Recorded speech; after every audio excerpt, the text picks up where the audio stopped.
Hi everyone, welcome. My name is Katrina. I'm a fourth year social work student at Ryerson University, and today we'll be talking about opposite to emotion thinking. Before we begin, I do want to dive into the roots of this skill, which is dialectical behavioral therapy, also known as DBT. Opposite to emotion thinking is a skill within the psychotherapy called dialectical behavioral therapy.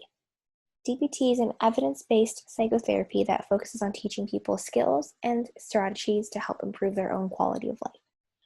DBT focuses on opposites and teaches the skills of acceptance and change.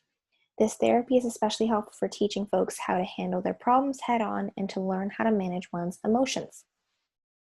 This therapy serves many benefits, but it is especially benefit for folks with borderline personality disorder, post-traumatic stress disorder, depression, eating disorders, substance use, suicidal behavior, and self-harm. So now let's dive into what opposite emotion thinking really is. It's in the name. So opposite to emotion thinking is when you act the opposite way that your emotions want you to act. Examples include when you feel upset and you want to be alone, you'd fight the urge and go be around people. If you're feeling anxious, practicing meditation or breathing exercises to help calm you down. When you feel angry at something or someone, trying to find any bit of sympathy or empathy for that person or thing. Feeling helpless. So make a list of things that you actually can do, can help make you feel like you can accomplish some things. So how do you practice opposite to emotion thinking? When your emotions and the way it's making you want to act is doing more harm than good, we want to act the opposite way. This can be hard at first, so begin with less intense emotions. So first, identify your emotion and the action urge that you're wanting to do with it. Question whether or not this emotion fits the current situation. Is acting on this emotion going to bring any good or bring a good outcome? Next, you want to change your emotion. You do this by identifying the opposite action and following through with it.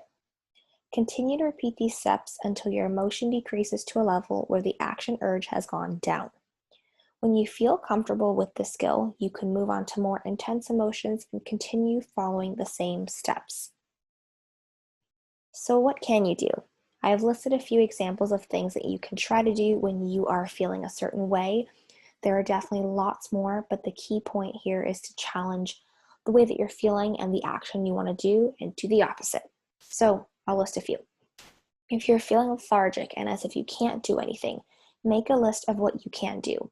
Even if these are small tasks like doing the dishes, cleaning the house, going out for a walk, these are all still things that you can do, and by doing so, you're acting the opposite of being lethargic. Next example is if you feel the need to isolate or withdraw from others, reach out. Make plans with friends or family, make a phone call, or just be around other people, but don't be alone. If you feel guilty, take a moment to consider whether your actions are justifiable or if you did do something hurtful. If you did, don't be so hard on yourself, but take action. Apologize and try to make amends.